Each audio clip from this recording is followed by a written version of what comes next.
Hello everyone. तो हम amino acids के बारे में पढ़ रहे थे। तो अमीनो एसिड में अभी तक हमने क्या पढ़ लिया, जल्दी से क्विक रिवीजन कर लेते हैं। ठीक है। अमीनो एसिड में दो ग्रुप होते हैं, अमीनो ग्रुप NH2 और कार्बोक्सिलिक ग्रुप। ओके। और ये क्या होते हैं, ये सब्स्टिट्यूटेड मीथेन होते हैं, यानी कि मीथेन के ही सब्स्टिट्यूट होते हैं। देखिए, जैसे कि ये क्या है, अमीनो अम्ल है, अमीनो एसिड्स है। और यहाँ पे देखिए मीथेन का फॉर्मूला क्या होता है, CH4 होता है। सी में 4 H अटैच्ड रहते हैं। तो एक H NH2 ने रिप्लेस कर दिया, एक COH कार्बोक्सिलिक ग्रुप ने रिप्लेस कर दिया, एक R ने रिप्लेस कर दिया। तो इस तरह से ये जो एमिनो अम्ल बना, ये क्या है, ये मीथेन का ही सब्स्टिट्यूट है। अच्छा, यहाँ पे देखिए ऐसा कार्बन जिससे 4 अलग अलग distinct group, different group attached हैं, उस कार्बन को हम क्या बोलते हैं, कायरल कार्बन या फिर एसिमेट्रिक कार्बन। ठीक है। और एक इसमें कॉन्सेप्ट ये भी है कि ऐसा कार्बन जिससे एसिड और बेस बेस जैसे NH2 और एसिड, ये दो डिफरेंट ग्रुप अटैच्ड हो, उस कार्बन को हम बोलते हैं अल्फा कार्बन। तो अल्फा कार्बन भी है, ये कायरल कार्बन भी है। और अल्फा कार्बन यानी कि ऐसे मॉलिक्यूल जिनमें अल्फा कार्बन होता है, वो मॉलिक्यूल्स एसिड और बेस दोनों की तरह ही बिहेव करते हैं डिपेंडिंग अपॉन द पीएच। तो उनको हम क्या कहते हैं, उनको कहते हैं एम्फोटेरिक या एम्फोलाइट। ठीक है। देखिए, एम्फोटेरिक या ampholytes behave like acid as well as base, carbon having acidic and basic group called as alpha carbon. ठीक है, तो हमने ये भी समझ लिया।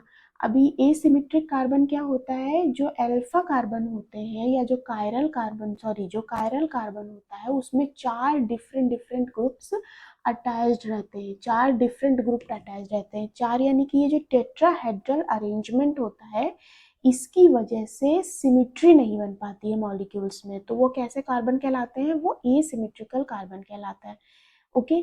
जो कायरल कार्बन होते हैं वो कैसे होते हैं, वो ऑप्टिकली एक्टिव होते हैं। ऑप्टिकली एक्टिव का मतलब क्या होता है कि ऐसे carbon plane of polarised light को दो डायरेक्शन में मोड़ देते हैं, या तो लाइट क्लॉकवाइज डायरेक्शन में मुड़ जाएगी या फिर एंटी क्लॉकवाइज डायरेक्शन में मुड़ जाएगी। तो डेक्स्ट्रो रोटेटरी कहते हैं क्लॉकवाइज डायरेक्शन को, लीवो रोटेटरी कहते हैं एंटी क्लॉकवाइज डायरेक्शन को। और इसको एक और टर्म दिया जाता है काउंटर क्लॉकवाइज। ठीक है। अब इसके आगे हम इसमें पढ़ते हैं।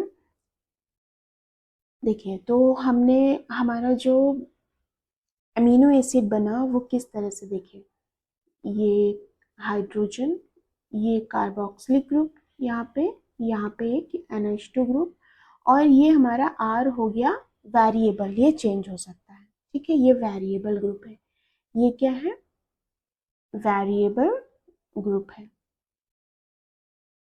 अच्छा, अगर R की जगह पे हमने एक बहुत ही सिंपल ग्रुप रख दिया, सबसे सिंपल ग्रुप कौन सा होता है, देखिए, सबसे सिंपल ग्रुप तो H ही है। कार्बोक्सिलिक ग्रुप तो रहेगा ही रहेगा, NH2 रहेगा ही रहेगा। यहाँ पे अगर हमने H रख दिया तो ये कौन सा अमीनो एसिड बन जाएगा, ये ग्लाइसिन बन जाएगा। क्या बन जाएगा, ग्लाइसिन बन जाएगा। ये जो ग्लाइसिन है ये सबसे सिंपलेस्ट अमीनो एसिड है। क्या है ये, सबसे सिंपलेस्ट अमीनो एसिड है। ये क्या है, सबसे सिंपलेस्ट अमीनो एसिड है ये।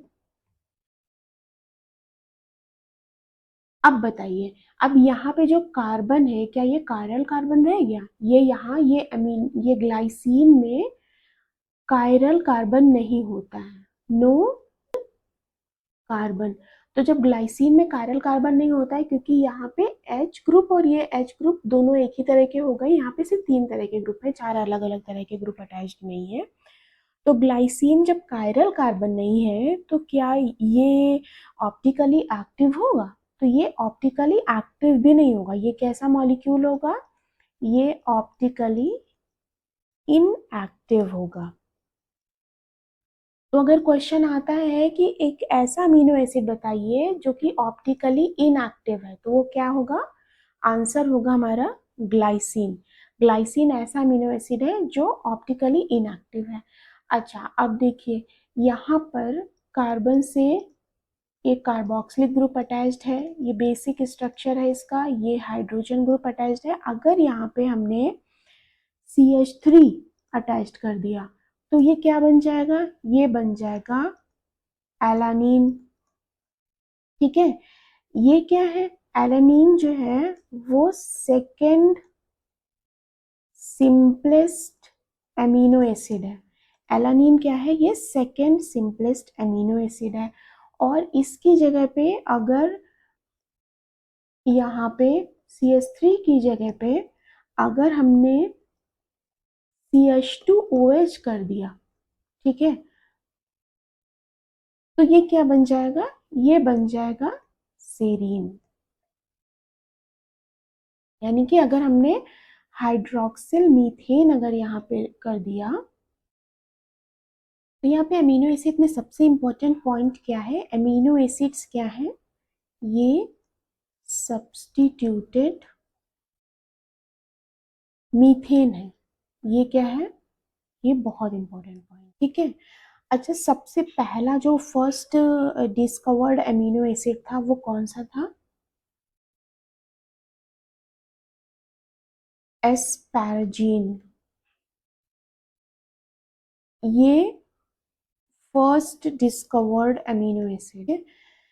Second discovered amino acid cysteine. ठीक है, सेकेंड डिस्कवर्ड अमीनो एसिड क्या है, सिस्टीन है। ओके, और जो सबसे लास्ट में अमीनो एसिड डिस्कवर किया गया था वो कौन सा था, थ्रियोनीन। ये क्वेश्चंस पूछे जाते हैं एग्जाम में। ठीक है, first discovered amino acid, second last discovered amino acid, ये क्वेश्चंस पूछे जाते हैं। ठीक है, तो जो फर्स्ट डिस्कवर्ड अमीनो एसिड था वो किससे डिस्कवर किया गया था, वो एस्पैरागस से डिस्कवर किया गया था। किससे, एस्पैरागस। ये क्या है, ये सतावर है, सतावर। ठीक है, एस्पैरागस से डिस्कवर किया गया था।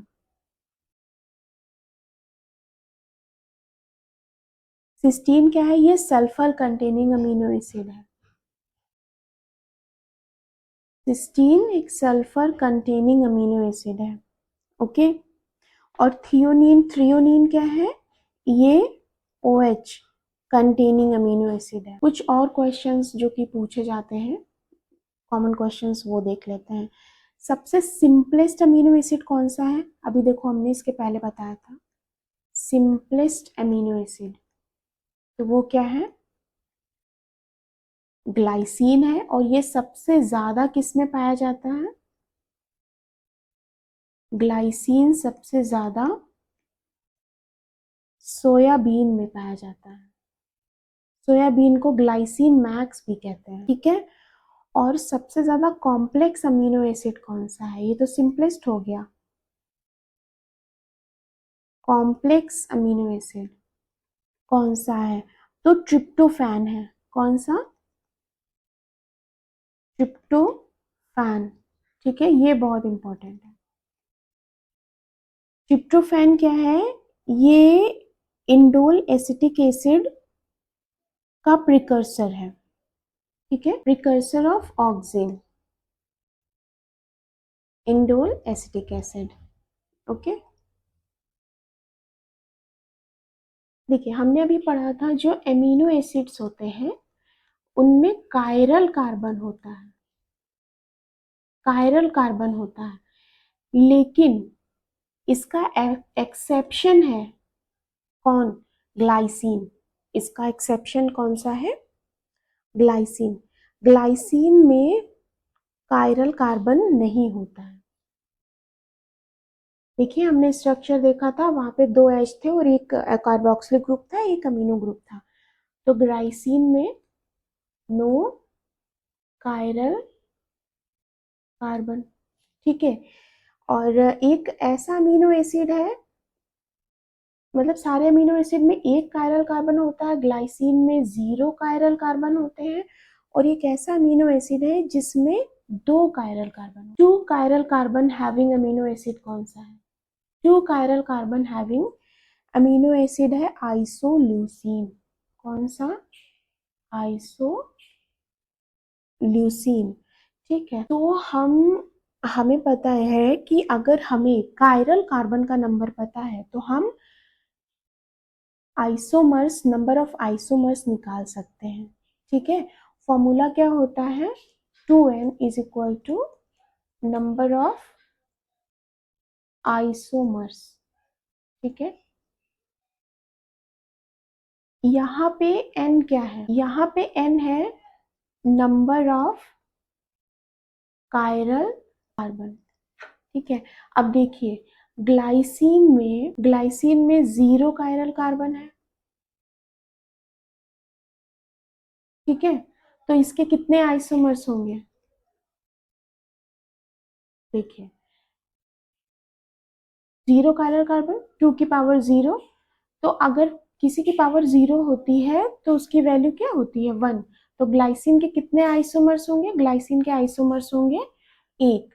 अब जितने भी कायरल एमिनो एसिड्स हैं, जितने भी एमिनो एसिड्स हैं उनमें 1 कायरल कार्बन होता है, 1 कायरल कार्बन होता है। तो अगर 2 की पावर 0 की जगह यहाँ 1 कर दें तो कितने आइसोमर्स बनेंगे, 2। तो जितने अमीनो एसिड्स होते हैं उनके कितने आइसोमर्स होते हैं, 2। लेकिन यहाँ पर आइसोल्यूसिन ऐसा अमीनो एसिड है, आइसोल्यूसिन ऐसा अमीनो एसिड है जिसमें 2 कायरल कार्बन होता है। तो आइसोल्यूसिन यहाँ पे क्या होगा, 2 की power 2 is equal to 4 isomers होंगे। तो क्वेश्चन आता है एक ऐसा अमीनो एसिड बताइए जिसके 4 आइसोमर्स होंगे, या फिर आइसोल्यूसिन के कितने आइसोमर्स होते हैं, तो 2, या आइसोल्यूसिन में कितने कायरल कार्बन होते हैं, तो 2। ग्लाइसिन में कितने आइसोमर्स हो सकते हैं, तो 1। और बाकी जितने अमीनो एसिड होते हैं उनमें सब में 1 कायरल कार्बन होता है और उनके आइसोमर्स 2 होते हैं। ओके, ग्लाइसिन से रिलेटेड एक और क्वेश्चन देख लेते हैं जो कि एक काफ़ी इम्पोर्टेंट है। एक ऐसा अमीनो एसिड बताइए, एक ऐसा अमीनो एसिड बताइए जो बॉडी की प्रोटीन में भी पाया जाता है और न्यूरोट्रांसमीटर की तरह भी एक्ट करता है, जो बॉडी की प्रोटीन में भी पाया जाता है और न्यूरोट्रांसमीटर की तरह भी एक्ट करता है, एक्ट्स एज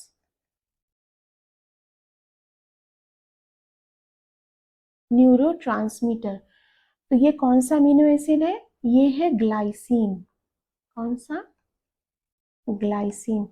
ग्लाइसिन क्या है, प्रोटीनोजेनिक एमिनो एसिड है, यानी कि ये बॉडी की प्रोटीन में पाया जाता है। ठीक है, ये क्वेश्चन इंपॉर्टेंट था। नेक्स्ट इसके आगे अगली वीडियो में हम अगले लेक्चर में पढ़ेंगे। Okay, thank you.